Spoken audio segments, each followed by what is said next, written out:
A Rádio USP-FM apresenta Diversidade em Ciência. Entrevista com pesquisadores e cientistas sobre relações sociais, questões étnicas, de gênero e orientações sexuais.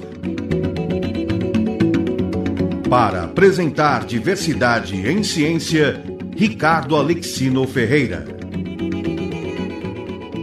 No Diversidade em Ciência de hoje, o nosso entrevistado é Antônio Mauro Saraiva, professor titular do Instituto de Estudos Avançados e da Escola Politécnica da USP.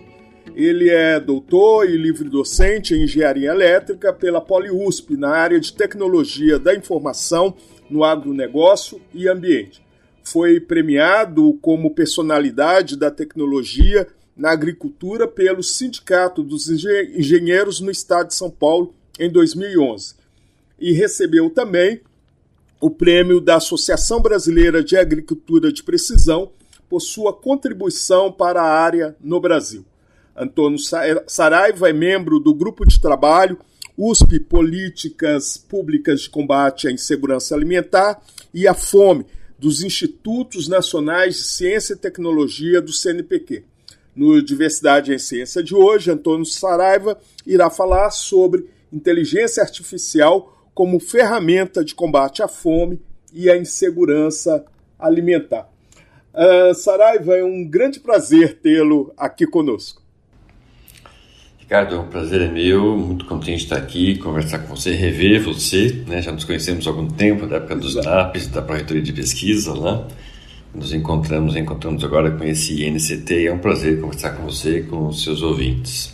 É um grande prazer também tê-lo aqui conosco. E você, Antônio Saraiva, tem uma larga experiência, né? Inclusive é pesquisador produtividade também do CNPq, então você tem uma grande intimidade com a pesquisa e você está dentro do INCT, né? Que seriam esses Institutos Nacionais de Ciência e Tecnologia do CNPq, e você traz uma temática bastante interessante, né? A utilização da inteligência artificial para pensar aí a segurança alimentar e o combate à fome. Como é que você faz essa associação? Ricardo, é interessante, né? Pensa o seguinte, praticamente tudo que hoje em dia a gente faz é baseado em dados, em muitos dados, né? A nossa vida tem sido, inclusive, muito recentemente, mais ainda, né? Invadida por essa expressão inteligência artificial em todo lado, né? A gente está até meio assustado com as repercussões que tem havido, né? E a questão é essa, com essa quantidade de dados que a nossa sociedade tem hoje em dia, a tomada de decisão, a análise de um problema qualquer, ainda mais um problema complexo, amplo, diverso, como é a fome, e aí a diversidade tem tudo a ver com o programa também, né?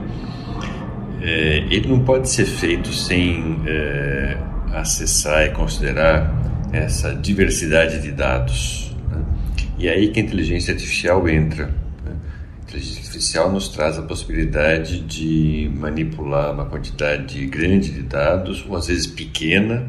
Esse é um outro problema às vezes, né? A gente tem escassez de dados, e nos permitir identificar relações, né, de causa e efeito, correlações pelo menos, né?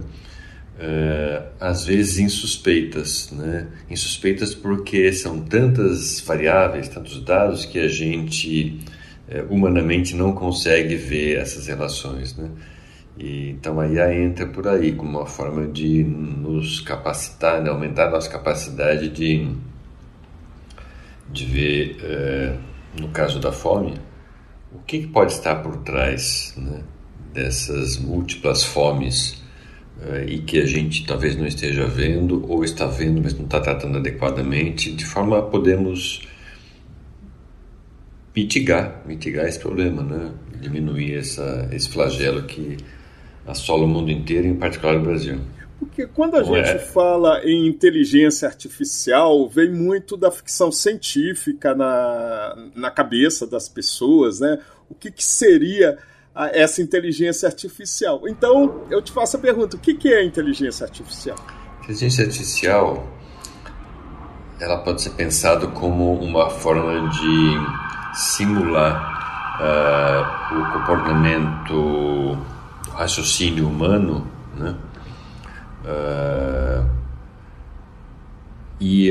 Só que isso simulado em termos computacionais. Então são algoritmos, né, que usam analogias com o pensar humano, né, seja analogias muito básicas, assim, pensando, por exemplo, no neurônio humano, né, como são feitas essas relações, né, essas conexões, que são feitas muitas vezes por aprendizado, né? Então você aprende uma coisa, aquilo tem um reforço, você aprende de novo, e você reforça umas conexões, não reforça outras, isso te leva a aprender umas coisas, não aprender outras, aprender que umas coisas funcionam, outras não, né? Ou então um outro tipo, né, para ficar em dois, em que você identifica regras do tipo se, então, se acontece isso, então aquilo, se eu faço isso, então aquilo, né? Então, a inteligência artificial, ela, repetindo, ela emula o comportamento, simula o comportamento humano na forma de raciocinar, transfere isso para o computador, de forma que ele possa aprender de modo autônomo, aprender, por exemplo, a partir dos dados, né? Tanto pode ser um aprendizado supervisionado, em que eu já sei o que eu espero ver ao final, então eu alimento esse meu algoritmo, esse meu computador com dados de entrada e o que aquilo deve dar na saída, né? E ele faz as conexões, por exemplo, esse algoritmo trabalha para fazer as conexões melhores para chegar nesse mesmo resultado, né? Ou às vezes um aprendizado não supervisionado, em que ele faz essas conexões, faz esses cálculos e apresenta um resultado. E aí eu não tenho algo final para comparar. Eu vou ver se aquilo, eu humano, depois eu vou ver se aquilo está razoável sim ou não, né? Então, em resumo, não sei se consegui ser claro, porque não é uma coisa trivial de explicar assim, né? Mas é simular o nosso comportamento de raciocínio, colocar isso num algoritmo, deixar o computador aprenda, muitas vezes de modo autônomo e sempre baseado em dados, né? Aí volta aquela questão da pergunta anterior, dados são fundamentais, né? Dados são o alimento desses algoritmos para chegar a resultados. Porque hoje se fala muito, né, dos algoritmos e colocando como uma coisa muito mais negativa do que positiva, sim, né? Assim, que os algoritmos serviriam para poder mapear os desejos, os gostos, principalmente voltados aí para o consumo, né? Como é que você pensa os algoritmos, vamos dizer, algoritmos do bem, né, para esse combate da fome? Olha, de fato, há sempre a possibilidade de ser usado de maneira enviesada, né? Para não dizer para propósitos não tão nobres, né? E qualquer tecnologia tem esse condão, né? Nós estamos aqui usando, né, nos comunicando aqui via internet, né? E se a gente pensar hoje a nossa dependência em relação à internet e smartphones e redes sociais, né, para estender um pouquinho aí o conceito, isso ao mesmo tempo é fantástico e é uma perdição, né? Depende de como você usa aquilo. Se você usa para te atender a uma necessidade, até uma necessidade de lazer, às vezes de diversão, ou se você se entrega para aquilo, né, ficando meio dependente, até no caso de redes sociais, isso é um problema grave já muito bem estabelecido, né, que há problemas mesmo, há vício nisso, né? Mas mesmo não falar em rede social, né, falar do que aconteceu conosco na pandemia, né, de usar, como agora, usar uma ferramenta para videoconferência, né, isso é ótimo, mas ao mesmo tempo a gente acabou abrindo nossas agendas para fazer 1 milhão de reuniões por dia. Isso também tem um efeito negativo em nós, na nossa saúde, né, de estar muito à disposição disso. Então eu acho que da mesma forma a IA tem essa possibilidade, ela tanto pode ser está sendo usada para o bem, como pode ser usada com outros propósitos, né? Desde identificar padrões de comportamento nossos sem que a gente saiba, sem que a gente tenha explicitamente dado consentimento, talvez a gente não desse se tivesse sido explicitado, né? A partir dos nossos likes, tudo que a gente navega na internet, né? Certamente essas grandes empresas de comunicação, elas estão mapeando e criando um perfil nosso, né? O que a gente faz, o que não faz, onde entra, onde não entra, onde navega, onde não navega, o que gostou, o que não gostou. Isso certamente está acontecendo. Difícil ficar livre disso, né? E isso é um mau uso. Da mesma forma, isso a IA, de maneira geral, está por trás disso, né? Porque, de novo, né, são algoritmos que aprendem a partir dos dados, das informações coletadas, de maneira automática, né? Então é um mau uso isso, né? Poderia ser um bom uso até descobrir o meu perfil, por exemplo, indicar a música que eu gosto, sugerir um filme que eu gosto, sim. O que assusta um pouco é até onde isso vai, de uma maneira que passe a se intrometer ainda mais na minha vida, né? E isso ser compartilhado com terceiras partes, quartas partes e por aí vai, né? Então, mas esse é o lado ruim, né? Do ponto de vista da fome, isso tem um potencial tremendo de identificar talvez um comportamento desse pessoal, né? Ajudar esse mesmo comportamento pessoal em rede social, né? Ver até que ponto isso tem a ver com as minhas escolhas alimentares, né? Com como eu me alimento, etc. Mas pensando do ponto de vista das nossas pesquisas, tem sido mais uma abordagem a partir dessas grandes bases de dados que existem, né? Estão inúmeras, né? Muitas mesmo, né? Partir para agregar esses dados, trabalhar com eles em conjunto para identificar padrões, né? O que pode explicar o que, né? Então, de novo, né? Tem o lado ruim, tem o lado bom, tem. Esse meio termo vai ser sempre o nosso desafio. A inteligência artificial, por exemplo, ela pode servir para mapear a fome, por exemplo, no Brasil, pegar algumas características regionais. Seria isso? Também. A fome, ela tem múltiplas facetas, né? De fato, né, a partir do momento que esse grupo de trabalho começou a interagir, a trabalhar, entre nós, e para mim isso também passou a ser uma novidade, digamos assim, né? A gente fala em fome, mas na verdade há fomes, né? Diferentes tipos de fome. Até por isso usa o termo insegurança alimentar, né? Que é uma gradação dessa questão, né? Desde uma insegurança leve até a insegurança grave, que seria essa fome contínua, né? Fome de ausência de alimento mesmo, né? De não conseguir se alimentar nem com qualidade nem com quantidade, né? No dia a dia, né? Então, como ela tem essas múltiplas facetas, a gente está interessado e precisa entender, por exemplo, como é que é essa variabilidade, essa variação regional da fome. E o regional é curioso, a gente pode pensar, regional, vamos pensar, sei lá, regiões do país mais ricas, regiões do país mais pobres. Sim, mas mesmo dentro dessas regiões, as micro-regiões, os distritos numa metrópole como São Paulo ou em qualquer outra cidade apresentam características muito diferentes, né? Porque as pessoas vivem em condições diferentes. Eu vou citar aqui um colega nosso muito conhecido do público em geral, que é o professor Paulo Saldiva, da medicina, né? Que não especificamente em relação à fome, mas ele fala saúde, né? Mas fome é um problema de saúde também.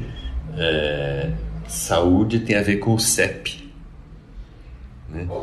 Nesse sentido da espacialidade, da territorialidade, da espacialidade, né? Ou seja, onde a pessoa mora tem muito a ver, pode dar uma indicação muito interessante sobre como ela vive, os riscos que ela corre em várias situações. Para nós não é difícil de pensar, né? Em relação a, sei lá, riscos de inundação, riscos de abastecimento, né, que ela tem à sua disposição nas redondezas, né, enfim, até pensando em espaços culturais, o que você pensar, né? Então o aspecto espacial diz muito sobre a nossa vida, né? Então esse é um lado, né? Você pode pensar a IA ajudando a mapear geograficamente a fome no nível macro, mas depois trazendo para o micro também, né? A gente até fez isso, depois eu posso contar um pouquinho mais. Mas não só isso, né? Você pode fazer isso também em função de grupos sociais, não necessariamente ligados à geografia, né? Mas grupos, seja raça, seja estratos econômicos, né? Seja, enfim, estados profissionais, por exemplo, categorias profissionais, né? E a variedade de dados com os quais a gente pode lidar é muito grande, e é importante porque justamente a fome tem todos esses recortes, né? A fome tem múltiplas facetas, como eu disse, né? E não existe uma forma de pensar nela só, né? Quando você fala em relação a... Porque, basicamente, né, você está falando que a inteligência artificial vai trabalhar com dados, né, e os cruzamentos deles, né? Como é que vocês fazem os cruzamentos das questões étnicas, né, de questão racial, por exemplo? Mas antes de responder isso, vamos para um intervalo.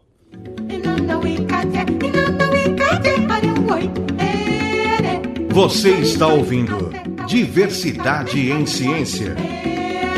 Entrevista com pesquisadores e cientistas sobre relações sociais, questões étnicas, de gênero e orientações sexuais. Com Ricardo Alexino Ferreira.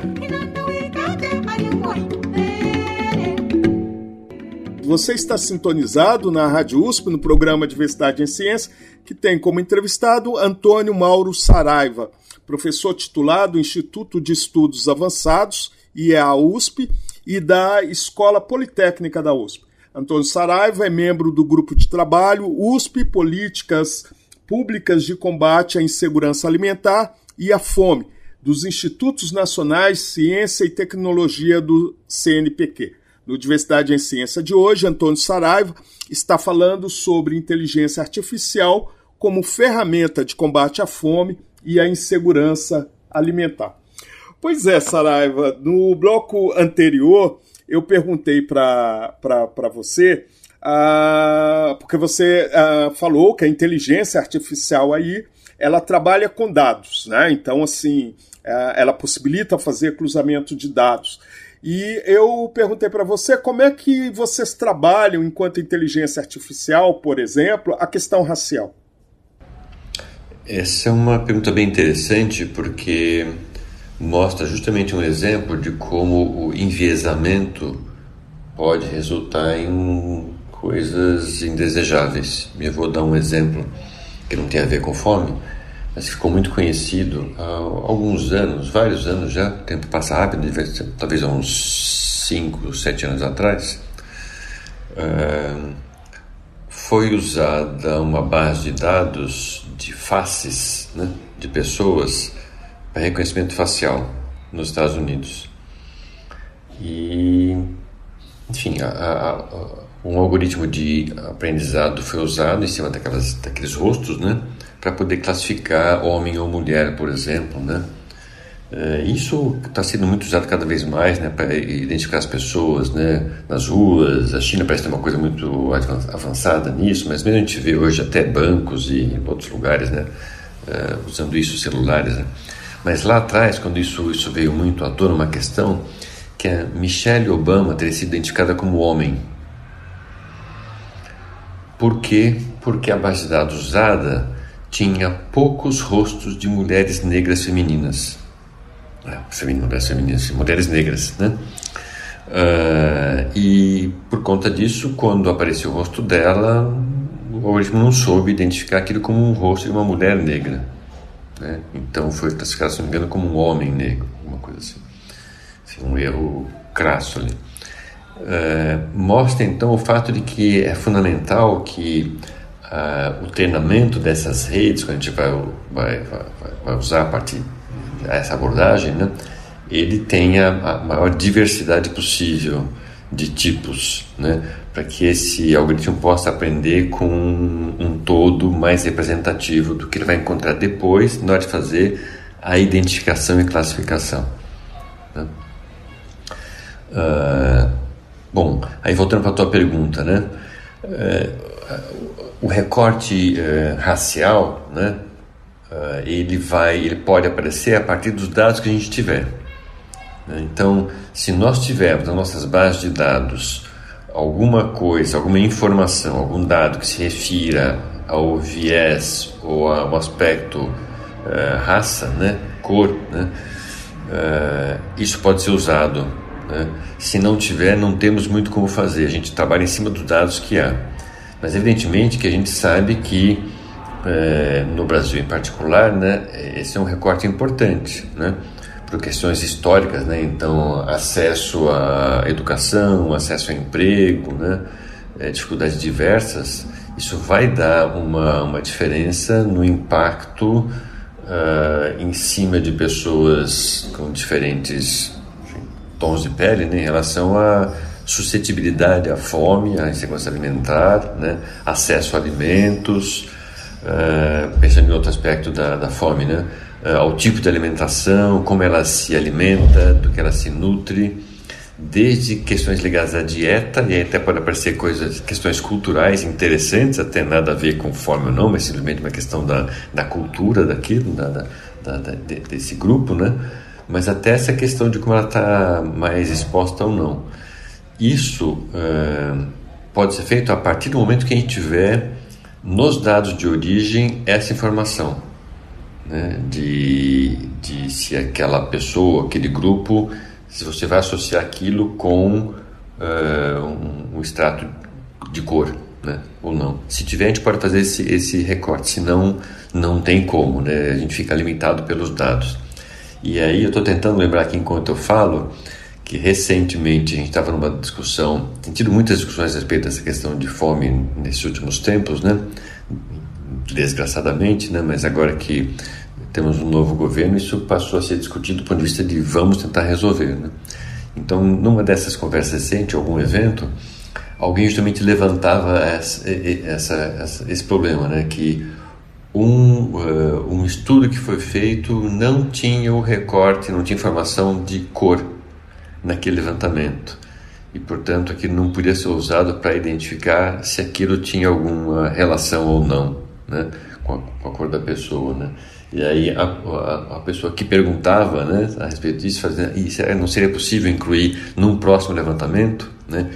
Não sei se era um censo ou algum levantamento em campo, né, levantar também essa informação para que pudesse ser considerada mais para frente.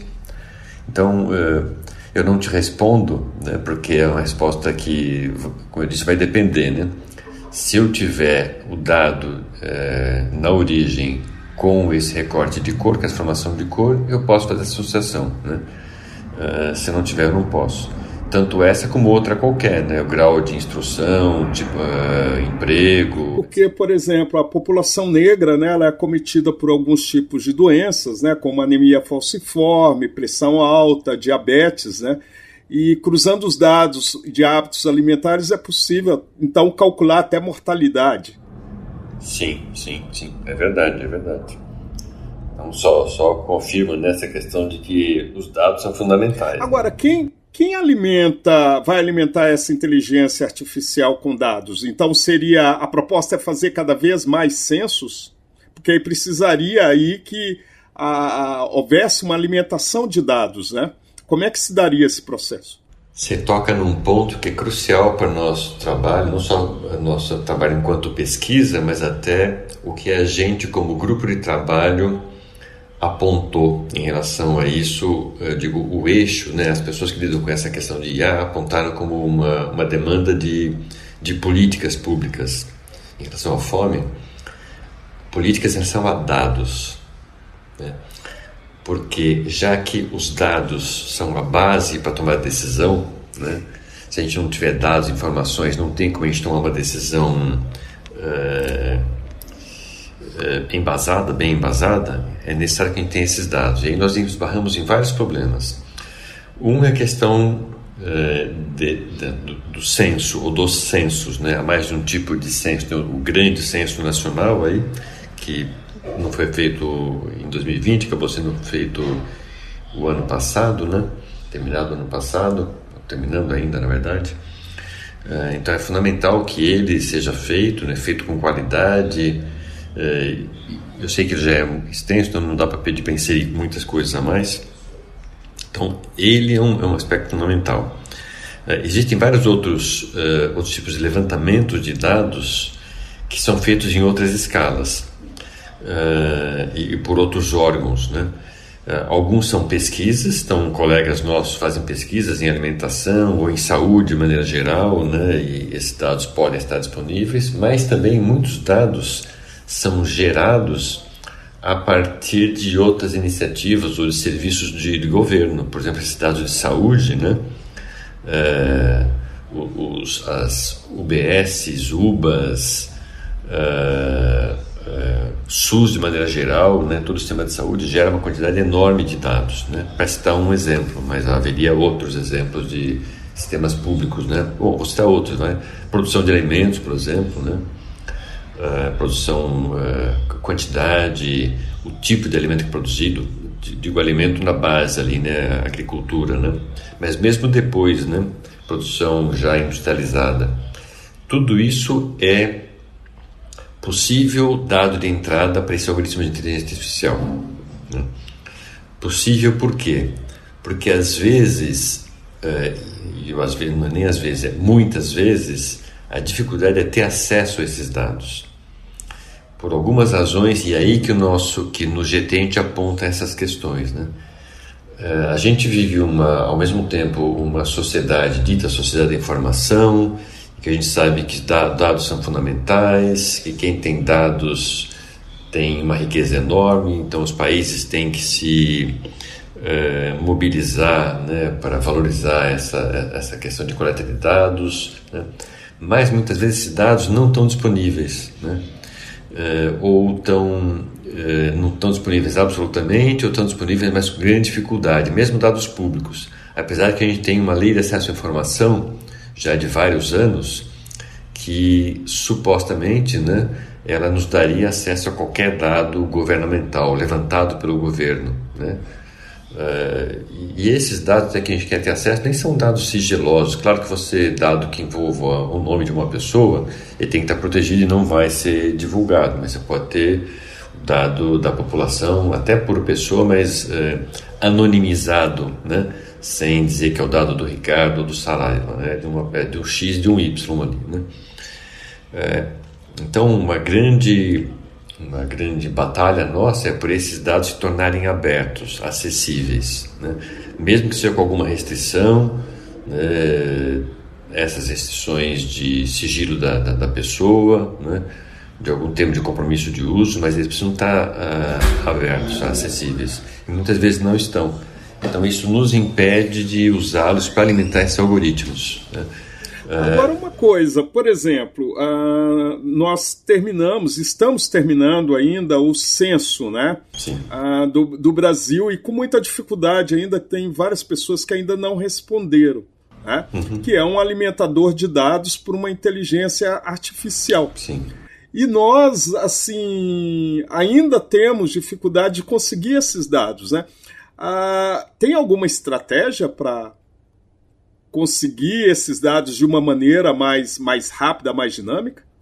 Esses mesmos dados, não. A gente pode pensar em alternativas.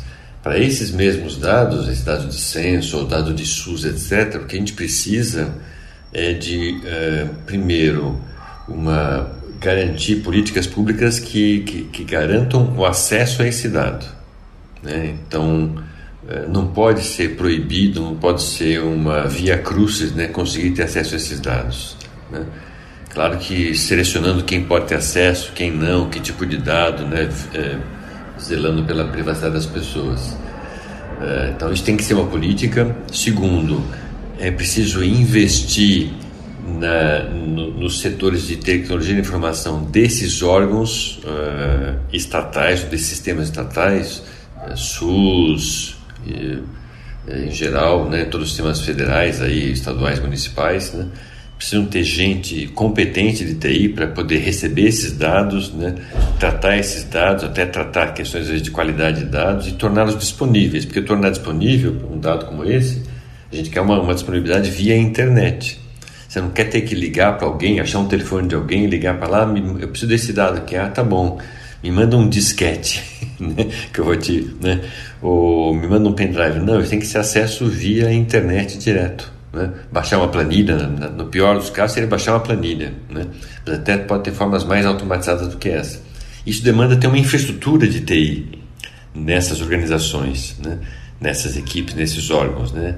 E muitas vezes não é o caso, porque não se valoriza isso, não se valoriza o dado como um patrimônio ali, e ele é básico, ele é super importante, e você pode até correr o risco de perder esses dados, né? E como garantir que esses dados não vão cair em mãos que tenham outras intenções, por exemplo, intenções de consumo, como a gente vê, né, os dados pessoais às vezes caindo em mãos de instituições que vendem inclusive esses dados, né? Como ter certeza que eles não vão cair, sabendo que a sua proposta, enquanto inteligência artificial, que esses dados fiquem abertos? Olha, não sei se eu sei te responder isso, né? Se há uma forma de garantir isso, né? Claro que você pode filtrar o tipo de dado que você torna aberto, né? De cara, o dado, a identificação da pessoa não deve ser aberta. Então, eu, Antônio Saraiva, estou anonimizado lá, sabe que é o cidadão X, né? E o X nem pode ter o meu CPF nem o meu RG, né? É um identificador numérico qualquer que criaram lá, né? Isso é uma forma. Talvez, mas aí já começa a deixar o dado não aberto, né? Você restringe, então só pode ter acesso a organização do tipo X ou Y, então uma instituição de pesquisa, por exemplo, né? Mas isso talvez não seja a melhor estratégia, porque às vezes, mesmo, por exemplo, nós vivemos hoje um mundo de muita inovação. Pequenas empresas, pequenos negócios podem surgir a partir da iniciativa privada com ótimas propostas de uso daqueles dados, né? Se a gente achar que tudo vai ser feito ou por governo ou pela academia, nós estamos errando. Nós temos assim uma quantidade enorme de pessoas fora dessas duas esferas, governo e academia, com uma capacidade enorme de criar coisas boas, né? Criar produtos novos, até aplicativos novos, sistemas novos, né? E nós não podemos abrir mão disso. Há o risco, sim, de a partir daí alguém propor alguma coisa que enviesa para o outro lado, ou seja, enviesa no sentido de, olha, eu consegui identificar um algoritmo para identificar, por exemplo, as pessoas que têm tendência a consumir tal coisa, de forma até ficar, digamos, dependente daquilo, um alimento que seja, não estou falando de drogas, é um alimento, e vamos então criar campanhas para estimular isso daí. Bom, talvez não dê para evitar isso, mas dá para você evitar depois que aquilo seja usado mais para frente, aquilo como propaganda, como estratégia de marketing seja evitado. Então, eu não iria pelo lado de evitar o acesso, né, mas de regular depois como aquilo é usado do ponto de vista de estratégias de marketing, de produto, etc., né? Porque se a gente limita no acesso, ao mesmo tempo você perde muita chance de boas inovações, né? E eu só faria um complemento a isso, ou se você quiser a gente continua depois. Nós temos outras formas de conseguir dados que também podem ser pelo lado do mal e do bem, que são as redes sociais. Certo. Assim como as redes sociais são usadas para capturar os nossos dados para usar em estratégia de marketing, por exemplo, né? Elas podem ser usadas, e nós temos feito estudos sobre isso também, o grupo como um todo, né, para identificar como nas redes sociais podem ser usadas como sensores do que está se passando na sociedade, sem ter que recorrer a censo, por exemplo. E aí, uma outra coisa que acaba acontecendo é, por exemplo, o uso da estatística, né? Que em vários cursos é considerado como algo difícil e indesejável, até pelos alunos de graduação, como no caso alunos na área de ciências humanas, ciências sociais aplicadas, né, da própria comunicação. Ela é repensada nesse processo, mas antes de responder, vamos para um intervalo.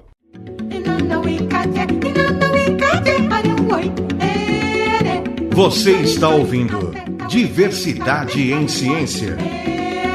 Entrevista com pesquisadores e cientistas sobre relações sociais, questões étnicas, de gênero e orientações sexuais. Com Ricardo Alexino Ferreira.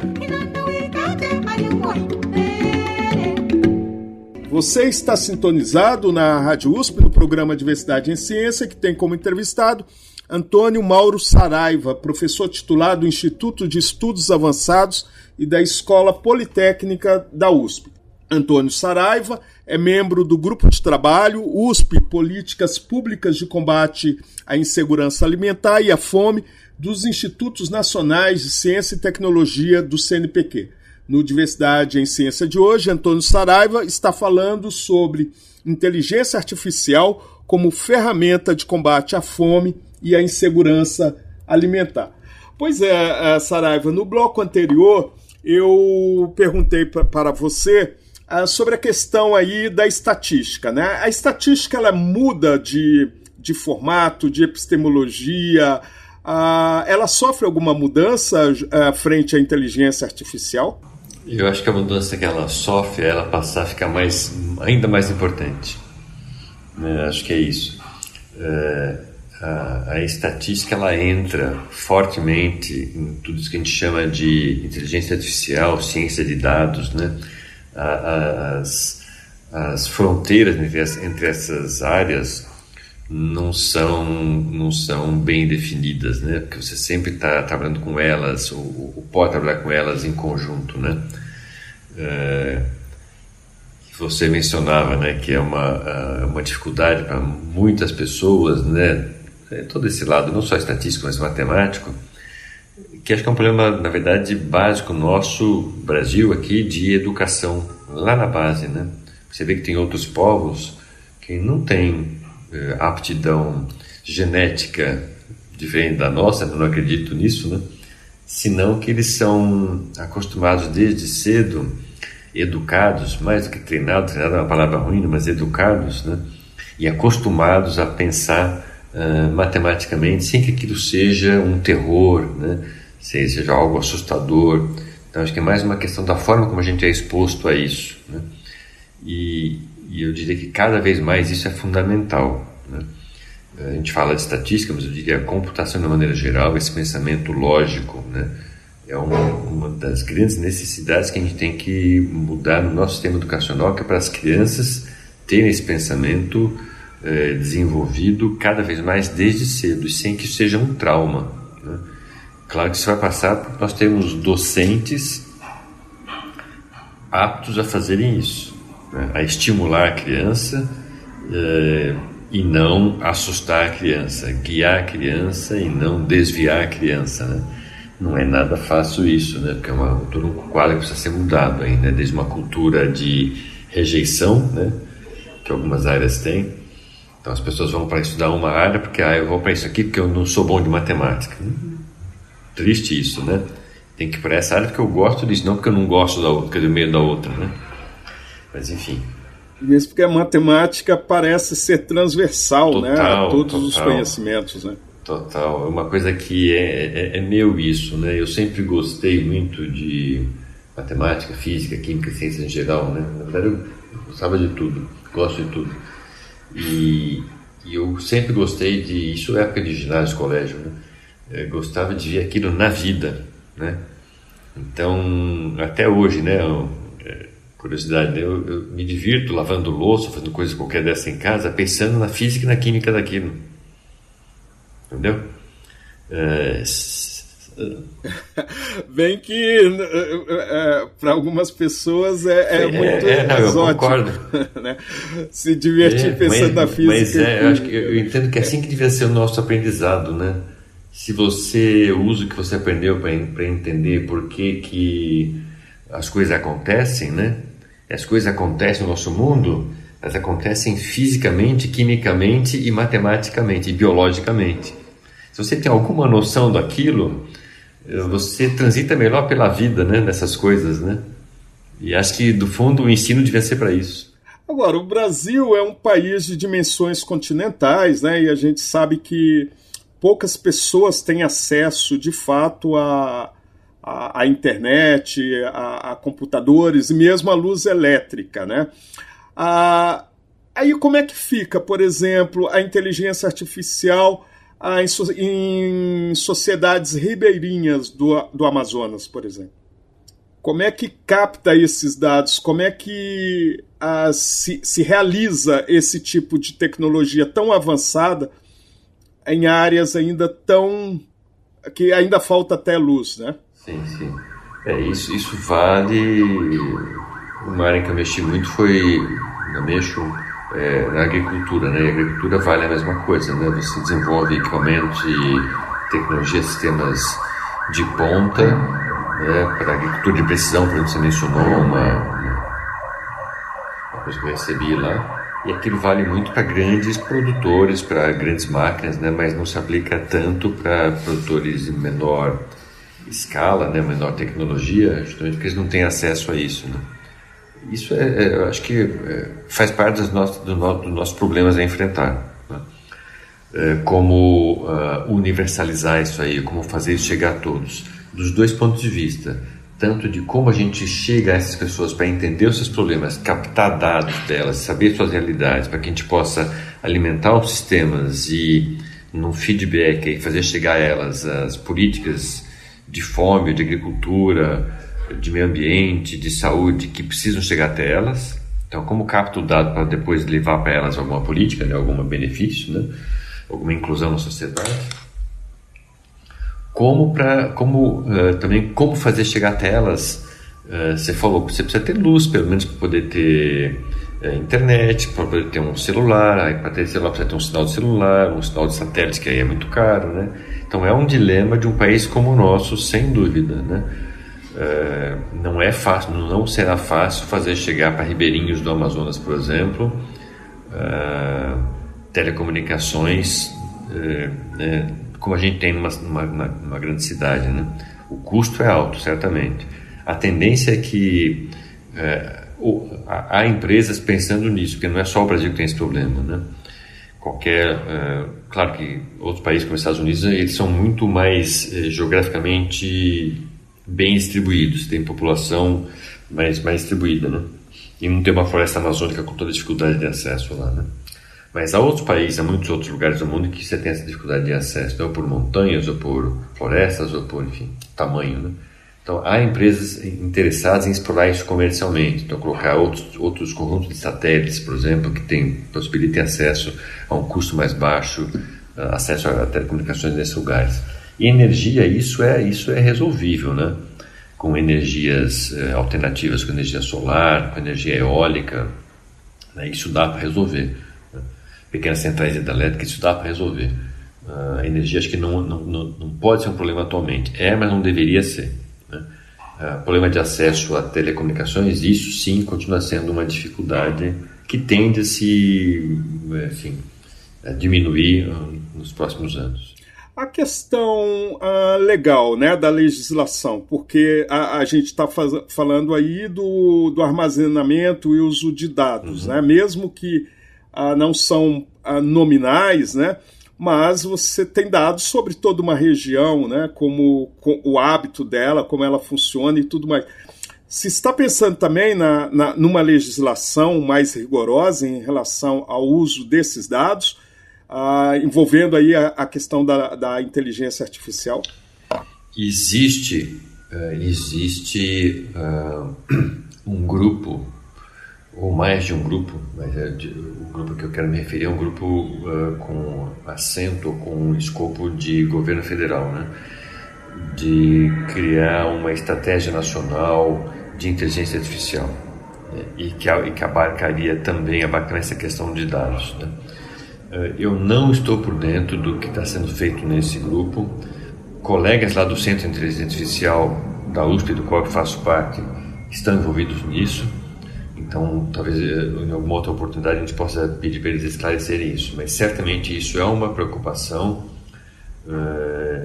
não só essa questão do dado da pessoa em si, mas de como, de alguma maneira, regular, né? Uma palavra perigosa, né? Mas é necessária e ao mesmo tempo perigosa. Como regular o uso disso, o acesso a isso, né? Porque, de novo, né, pode ser bem usado, pode ser mal usado. Então, o limite disso é sempre o limite de você regular muito e impedir o bom uso, ou regular pouco e facilitar o mau uso. Esse dilema a gente vai ter como espécie humana sempre, né? Acho que sempre teve e vai continuar tendo, né?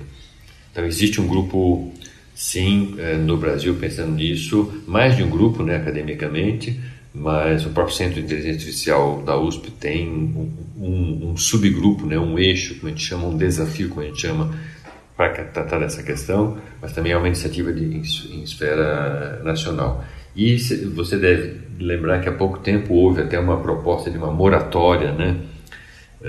Saiu, acho que mais de um grupo, né? Um era mais intelectuais, outro grupo que envolvia grandes empresários, uma moratória no uso de IA a partir da repercussão do chat GPT lá, né? Mas difícil saber até que ponto isso é alguma coisa realmente que traz uma preocupação embutida, uma preocupação legítima, ou é uma jogada de marketing ou uma jogada de parem o trem porque o meu trem está atrasado, então parem que é para eu poder me atualizar, entendeu? Certo. Difícil.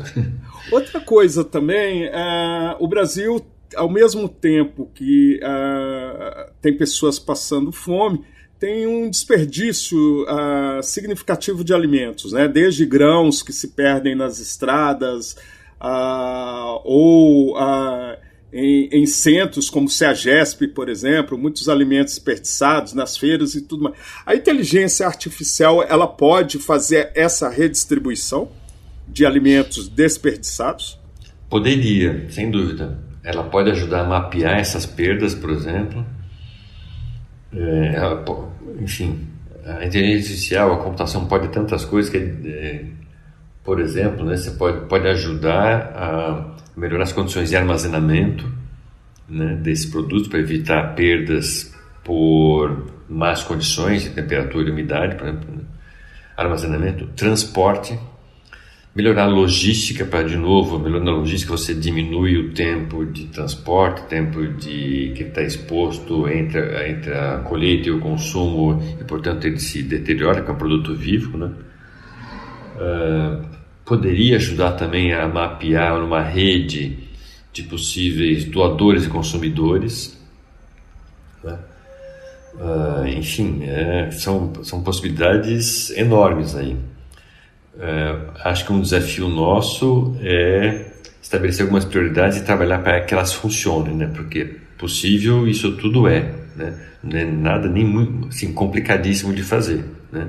É mais complicado, assim, de propor, né? Mais complicado de pôr isso em prática do ponto de vista prático mesmo, né? Porque às vezes vai demandar alguma regulamentação, né?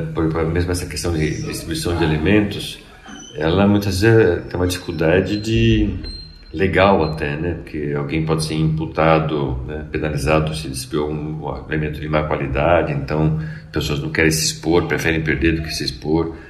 Mas é um problema sério, né? A quantidade de alimentos que é perdida no mundo inteiro, considerando todas as fases, inclusive a perda em casa, né? A gente perde muito alimento em casa, né? Porque comprou e não usou, deteriorou, comprou e usou, mas não usou aquele talinho ali do brócolis, porque minha avó nunca usava, minha mãe não usava também. Pô, mas usa, né? Então tem uma série de problemas culturais até, que podiam ser atacados, e o INCT de combate à fome ataca isso também. A gente pode falar um pouquinho sobre ele, né, já que nós dois somos membros dele, né? porque há várias formas de você atacar essa questão da fome, né? Uma é essa daí, né? Da nutrição, do aproveitamento de alimentos, reduzir desperdício, né? De fato, a quantidade de alimentos que a gente produz hoje no mundo daria para alimentar o planeta e ninguém passa fome. E se pensa também a inteligência artificial nas questões climáticas, né? Porque na agricultura acaba se perdendo também muito nas plantações, os impactos climáticos que acabam aí fazendo perder vários tipos de alimentos, né? É uma das áreas também da inteligência artificial? Sem dúvida, sem dúvida. As mudanças climáticas são uma realidade. Hoje pouquíssima gente ainda continua alegando que não é uma realidade, que não é causada pelo homem. Os dados estão aí para mostrar isso.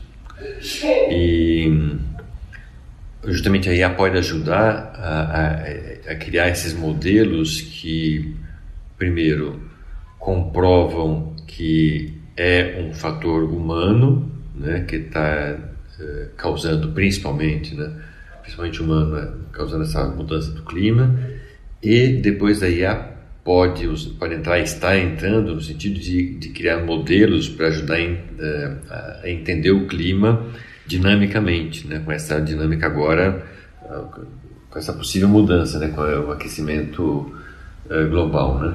Isso é fundamental porque a gente vai ter que se adaptar na produção agrícola a essa nova realidade. Isso não vai ser fácil, porque uma coisa é você desenvolver variedades dos produtos agrícolas, né, milho, feijão, o que é que você pensar aí, para um padrão de clima que a gente está acostumado há séculos, né, para dizer mínimo, né? Sul do Brasil é de um jeito, São Paulo é outro, leste é outro, nordeste, etc., né, centro-oeste. Na medida em que isso começa a mudar, e as mudanças, além de mudar no longo prazo, uma mudança que vai assim, digamos, devagar com o aquecimento, que seria mais fácil de adaptar. Mas o pior é essas mudanças por esses eventos extremos, né? Então, além dessa mudança do padrão, tem a questão de que você vai ter chuvas extremas, secas extremas, e esses são mais imprevisíveis, né? Então, um fenômeno como esse, por exemplo, pode acabar com uma plantação, né? Uma chuva na hora errada, ela pode acabar com a colheita. Uma seca na hora errada pode acabar com a produção, né? Com o plantio. E isso não é uma coisa que a gente consegue lidar com o melhoramento genético das variedades de milho, feijão, etc., né? Você desenvolve aquilo para um certo padrão climático. Agora, para uma chuva na hora errada, não tem como. Então, a IA entra nisso aí sim para ajudar a prever o clima, entender o clima e até ajudar os produtores a lidarem com isso.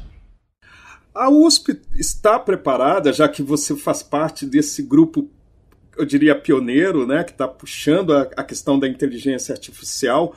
A USP tem equipamentos avançados para trabalhar a inteligência artificial? O principal equipamento avançado que a USP tem são as cabeças. Né? Nós temos pesquisadores muito bons nessa área, né? Do ponto de vista de infraestrutura, nunca é suficiente. Então a gente precisa cada vez mais de máquinas mais poderosas, computadores mais poderosos, seja computadores próprios, seja em nuvem, né? Isso é sempre uma demanda, porque no fundo, quando você aumenta a escala desses modelos que você quer tratar, né, para uma escala regional, nacional, global, aí o céu é o limite para a capacidade computacional que você precisa. E aí que os grandes países, né, as grandes empresas têm essa vantagem enorme, né, para ser um poder computacional muito maior que o nosso. E elas conseguem rodar modelos que a gente talvez não consiga, né?